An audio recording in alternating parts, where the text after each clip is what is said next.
Merci. On va maintenant passer donc à la séquence suivante, consacrée cette fois aux bourses doctorales. Bonjour à toutes et à tous. Alors, cette deuxième séquence est consacrée à la remise des bourses doctorales 2015. Donc, j'invite à me rejoindre le professeur Jean-Luc Novella, président du jury, et les 4 lauréates, Monika Karazinska, Mariam Tenant, Anan Ramzaoui et Cédric Guéraud.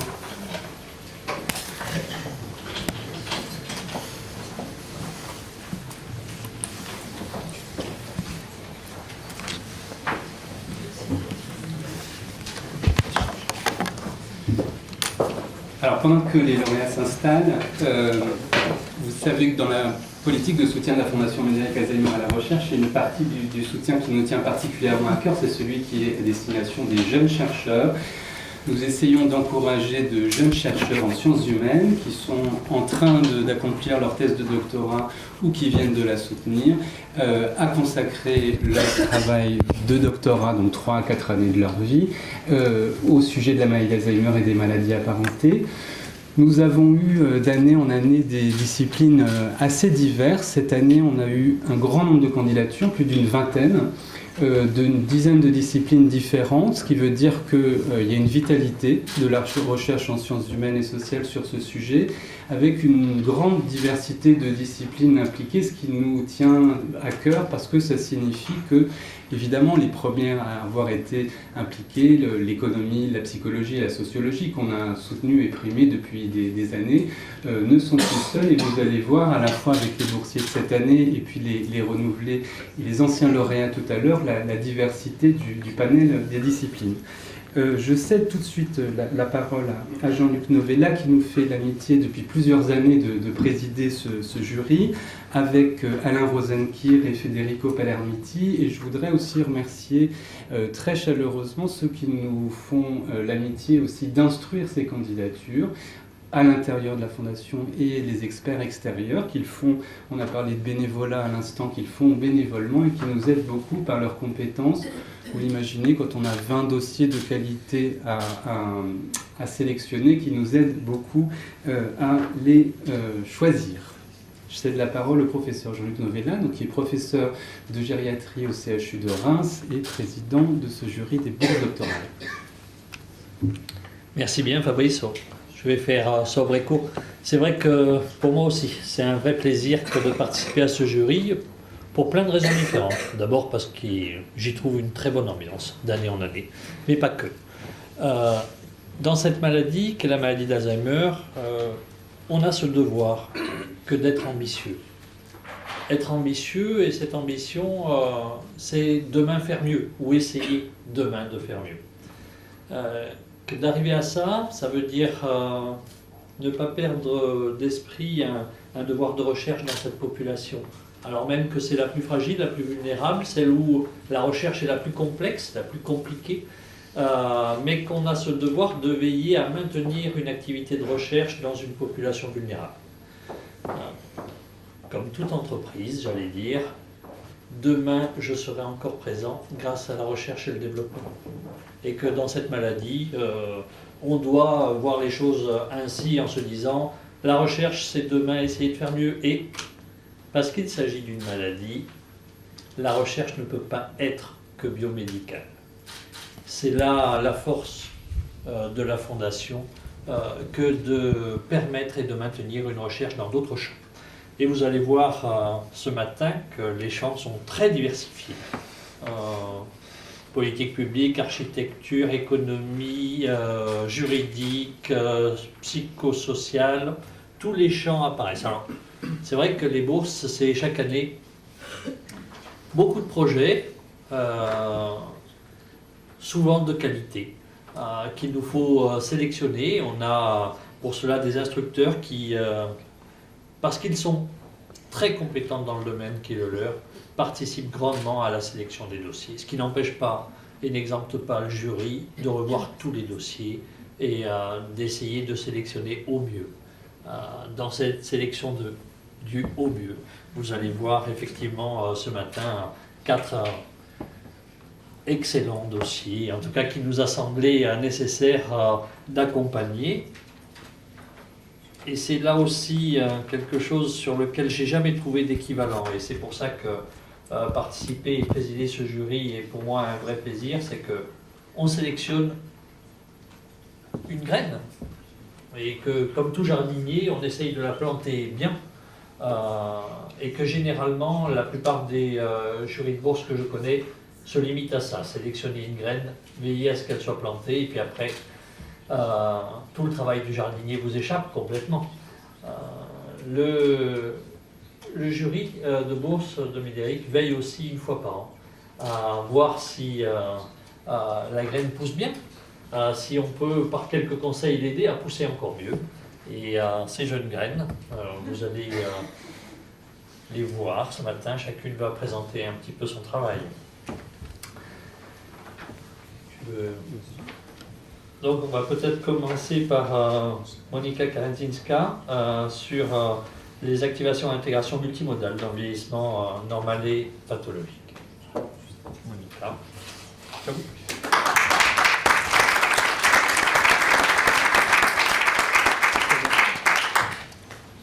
Bonjour à tous. Moi, mon parcours universitaire, je l'ai commencé par l'étude des sciences politiques à l'université de Varsovie, puis à l'IEP d'Aix-en-Provence. Mais étant toujours passionnée par la philosophie de la connaissance humaine, je me suis ensuite dirigée vers les sciences cognitives. J'ai validé mon master de psychologie et neuropsychologie des perturbations cognitives à l'université Aix-Marseille en 2011. Et depuis 4 ans, je travaille en tant que neuropsychologue auprès des personnes âgées dans un EHPAD. Aujourd'hui, je souhaite enrichir ma pratique professionnelle par la recherche pour pouvoir répondre aux questions que je me pose en tant que praticienne. Cette année, je commence donc ma thèse de doctorat sous la direction de Madame Mireille Bastien-Antonasio, professeure d'université, et Monsieur Fabrice Guillaume, maître de conférence. Les sujets de ma thèse portent sur la mémoire et plus spécifiquement donc sur la nature de la connaissance. Pendant longtemps en psychologie, nous avons pensé que nous pouvons comparer la mémoire à un disque dur d'un ordinateur, que la mémoire est comme une base de stockage de données et que ces données, une fois enregistrées, ils restent de façon immuable dans un même format. Ce qu'on appelle la vision localisationniste de la mémoire. Selon une approche alternative à laquelle je m'intéresse personnellement et qui est une vision théorique assez récente, une connaissance se construit à un moment donné à partir des traces des expériences passées et des éléments de l'expérience présente. Une connaissance est donc un état d'activation cérébrale distribué dans l'ensemble du cerveau et qui émerge de l'action de l'individu en interaction avec son environnement. Dans cette perspective,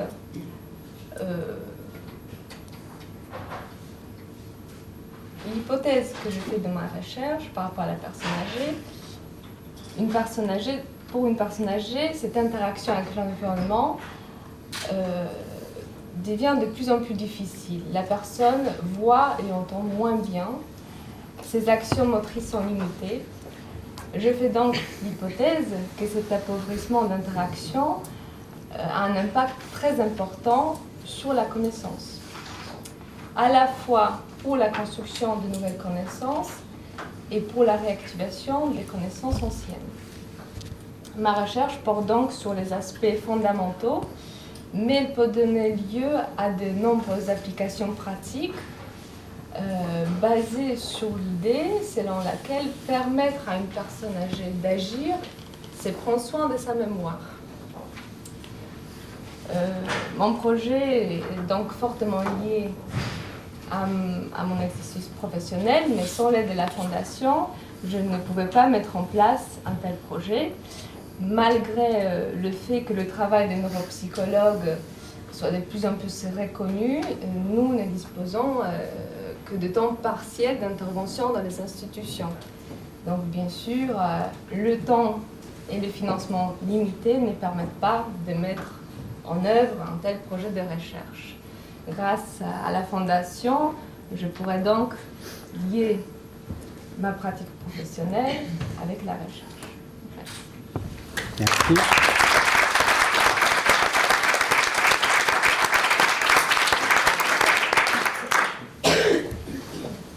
Un grand merci. Ah, bon, au pays des graines, on va voir désormais Marianne Tenant, dont les travaux, ou le dossier sur les politiques de prise en charge de la perte d'autonomie en jeu et perspective, c'est vrai que c'est une toile de fond, mais une toile de fond qui est indispensable de travailler et de mettre en perspective vis-à-vis d'une maladie comme la maladie d'Alzheimer. Et Marianne Tenant se propose effectivement une recherche qui nous a paru d'intérêt dans le champ. Donc, bonjour à tous, donc, je suis en deuxième année de thèse à l'École normale supérieure et à l'École d'économie de Paris, donc dans une discipline classique donc, qui est celle de l'économie.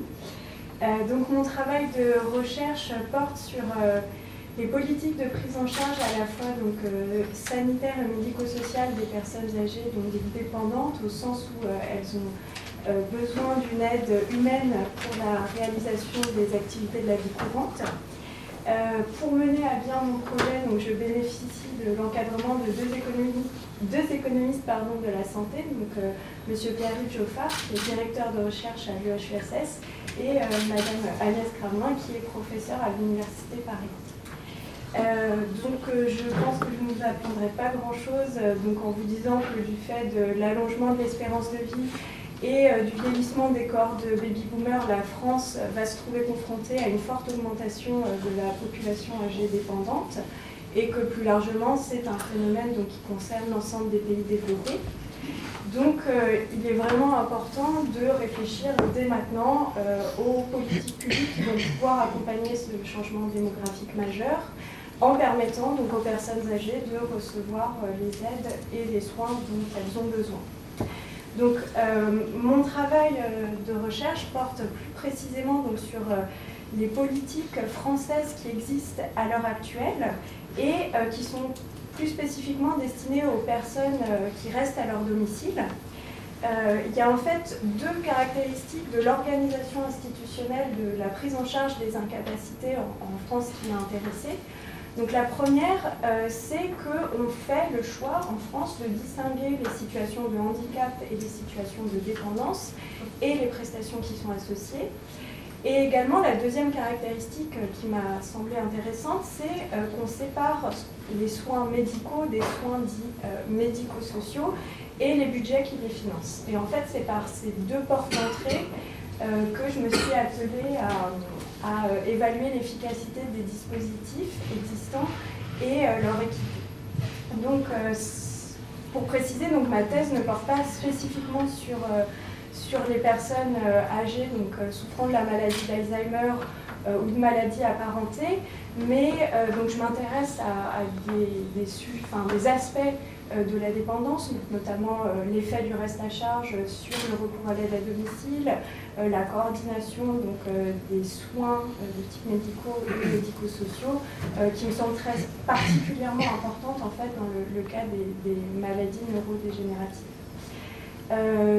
Étant économiste, c'est avec les outils des économistes que j'essaye de répondre à mes questions de recherche, donc notamment en mobilisant les techniques statistiques et économétriques pour, faire parler des données. Donc des données qui sont soit des données issues d'enquêtes de la statistique publique, donc notamment l'enquête handicap, santé, ménage pour ceux qui connaissent, soit des données administratives, donc en l'occurrence qui sont issues des conseils départementaux, puisque ce sont eux qui ont la responsabilité de l'action sociale à destination des personnes âgées. Donc si j'ai sollicité le soutien de la Fondation Médéric Alzheimer, c'est d'abord parce que il m'était très important que mon travail de recherche puisse bénéficier en fait du regard de spécialistes venant d'autres disciplines, parce que je ne veux pas faire une thèse d'économiste bornée, disons. Et plus concrètement, en fait, j'envisage de mettre à profit donc, la bourse doctorale pour laquelle je remercie la Fondation pour financer une collecte de données sur des services polyvalents d'aide et de soins à domicile et également éventuellement pour financer un séjour de recherche à l'étranger dans un laboratoire qui mène des études sur la coordination des soins auprès des personnes âgées.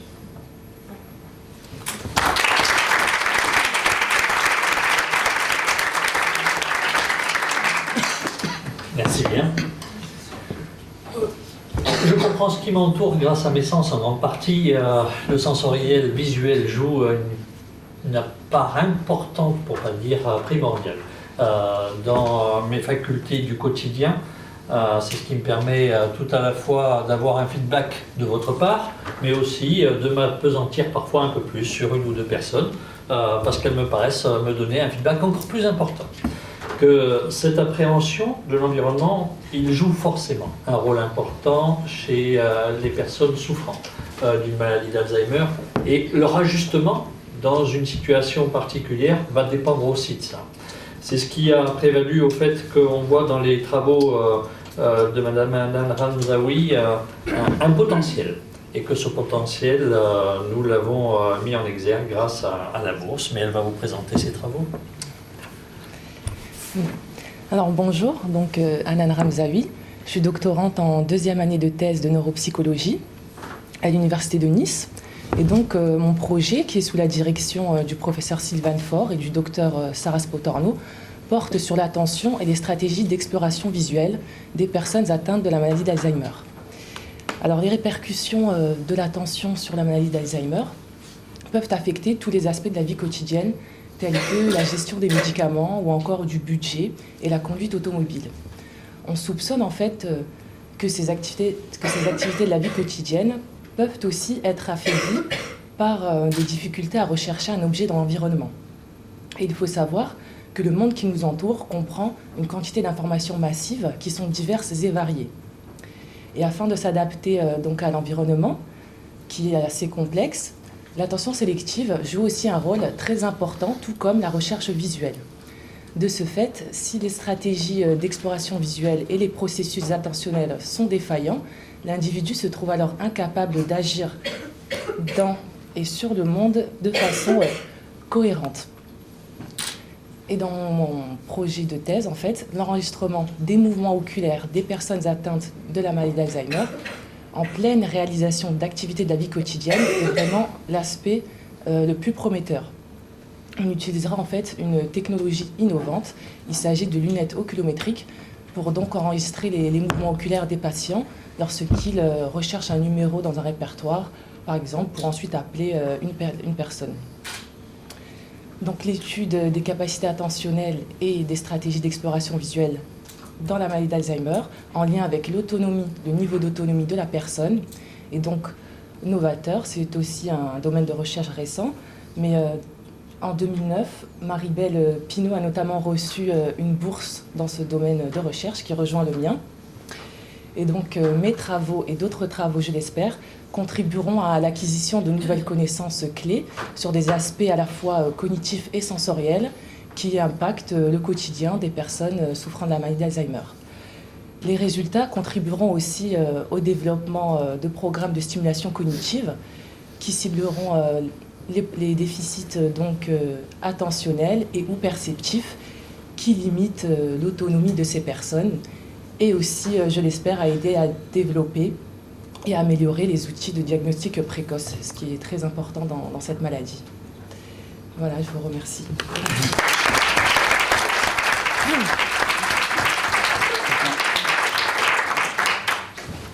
Alors, mieux comprendre, vous l'avez vu, c'est un préalable. Si demain nous aurons des actions un peu différenciées dans nos approches, c'est parce qu'un certain nombre de jeunes chercheurs nous auront permis de mieux comprendre ce que vivent au quotidien les personnes qui souffrent de cette maladie, qui est la maladie d'Alzheimer.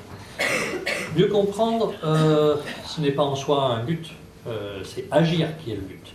Et il est aussi important d'aider à porter des travaux, des recherches sur des approches thérapeutique différenciée.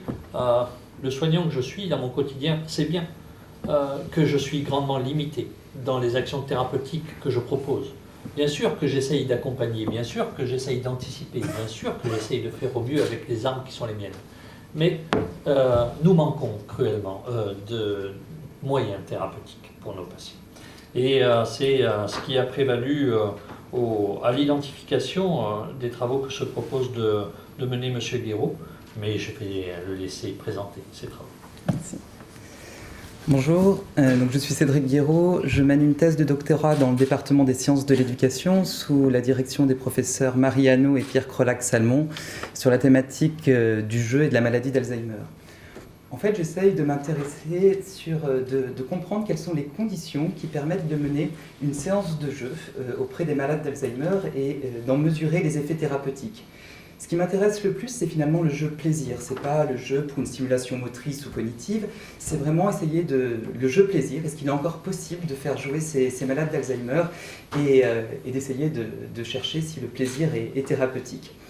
Donc l'origine de cette recherche, elle est en lien avec mon environnement professionnel. Je dirige un centre de formation spécialisé dans le jeu et je me suis rendu compte qu'il était très difficile pour des professionnels en gérontologie de faire jouer des malades d'Alzheimer. Difficile de choisir un jeu, surtout en collectivité dans les unités protégées. Difficile pour un résident de suivre les règles du jeu. Et finalement, alors que la séance était censée être une séance plaisir, elle peut fatiguer l'ensemble des acteurs présents, à la fois les résidents et les professionnels. Donc je suis allé moi-même, il y a déjà quelques années en arrière, en 2008, faire jouer des malades d'Alzheimer pour me rendre compte s'il était possible d'éprouver cette expérience de jeu telle que pourrait le vivre un enfant, un adulte, sur un temps informel. Et je me suis rendu compte de deux choses. D'une part, qu'il était possible de faire jouer des résidents et avec pour seule intention le plaisir de jouer, et d'autre part que ce plaisir de jouer semblait avoir des effets sur les comportements des malades d'Alzheimer, mais aussi sur leurs capacités et leurs compétences. Et en fait, cette idée ne m'a jamais quitté depuis 2008, et cet étonnement a été tellement fort qu'il m'a invité à reprendre mes études et à m'inscrire justement en thèse de doctorat pour essayer d'en vérifier la portée scientifique. Donc j'ai d'abord essayé de penser les conditions de jeu selon une approche intégrative, justement, où je mélange plusieurs sciences. À la fois, j'intègre des réflexions issues des doctrines pédagogiques en éducation nouvelle, comment appliquer les travaux de Maria Montessori dans le champ de la gérontologie, et bien entendu toutes les recherches en lien avec les médiations thérapeutiques non médicamenteuses. Et finalement, trois paramètres se sont imposés dans les conditions de jeu: le choix des objets ludiques, l'aménagement de l'espace et le rôle et la place du professionnel pendant le temps de jeu. Sur le choix des objets ludiques, on s'aperçoit que le plus connu pour des personnes non formées, c'est le jeu de société. Finalement, respecter une règle devient quelque chose de très difficile pour des malades d'Alzheimer à un stade avancé. Donc il faut peut-être penser et s'ouvrir sur d'autres types de jeux, comme le jeu symbolique. Ici, vous voyez par exemple une table à sable qui utilise un autre type d'intelligence que l'intelligence opératoire concrète ou formelle mobilisée par les jeux de société, qui utilise une intelligence représentative. Ça peut être effectivement des objets en lien avec l'activité artistique, mais ça peut être aussi certaines peluches ou poupées. Alors je dis ce mot, et pourtant ma première intention, c'est de surtout ne pas infantiliser un malade d'Alzheimer, mais de proposer un objet librement. Nous ne faisons que proposer dans une salle un objet présent, mais un objet qui permet aux résidents d'être porteurs de sens, puisque c'est souvent ce qui manque finalement dans leur environnement. L'environnement ne fait plus sens et n'est plus maîtrisable pour des résidents sur des pathologies démentielles à stade avancé. Un deuxième type de jeu sont des jeux qu'on nomme chez les professionnels du jeu des jeux d'exercice qui entretiennent finalement des compétences sensorielles et des compétences motrices. Et la règle du jeu est lisible sur le support de jeu. Là, j'ai mis par exemple un arbre à billes. On comprend sans la consigne intellectuelle, sans la consigne de la règle du jeu, comment utiliser ce support-là. Et avec ce support, finalement, le résident n'a plus besoin de l'aide du professionnel ou de l'aidant. Car souvent dans le jeu, on est amené à aider le malade d'Alzheimer. Mais en l'aidant, on lui montre indirectement qu'on ne sait pas faire. Et jouer on joue que quand on maîtrise la situation de jeu. Alors l'aide est effectivement nécessaire dans le champ de la gérontologie, mais dans le jeu, il va falloir éviter cette aide pour retrouver le plaisir du jeu, puisque le plaisir du jeu se trouve dans la maîtrise et dans l'incertitude du support sur des degrés mesurés. Enfin, un autre type de jeu que j'utilise, ce sont les jeux d'assemblage ou de construction qui mobilisent une intelligence transversale. Le deuxième critère sur lequel j'ai réfléchi, c'est l'aménagement de l'espace, selon des règles spécifiques, permettre que cet espace dicte finalement le comportement des résidents qui évoluent dans l'espace. Donc avec des jeux en invitation à jouer, où finalement la règle du comportement est lisible par rapport à l'espace. L'espace refait sens, comme dans une cuisine où il faut cuisiner, finalement dans une salle de jeu, l'espace est pensé tel qu'elle propose une invitation dans le type de comportement attendu. Et enfin, le rôle du professionnel qui, jusqu'à présent, aide beaucoup le résident dans la situation de jeu, lui proposer en première intention d'être observateur, avant tout, avant d'aider. Être observateur pour mieux dicter son comportement au regard des observations qu'il va pouvoir mener, être disponible, et finalement son comportement ne doit être qu'une réponse à l'observation qu'il mène durant la séance de jeu. Voilà un petit peu les réflexions qui m'animent, et ce cadre ludique, je suis aujourd'hui en 3e année de thèse, j'ai pu l'expérimenter de façon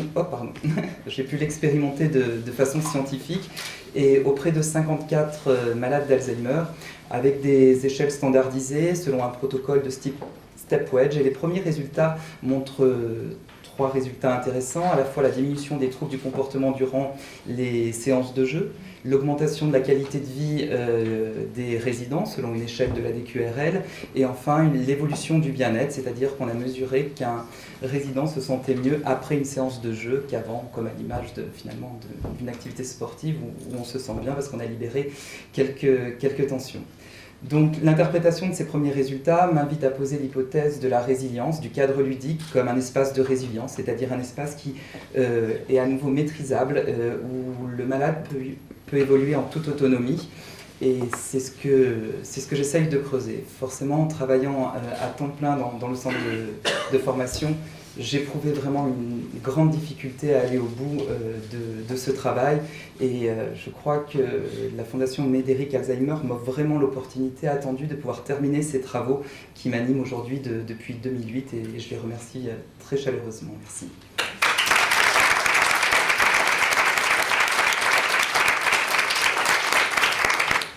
J'invite l'ensemble des lauréats à me rejoindre. On va se prêter à l'exercice de la photographie.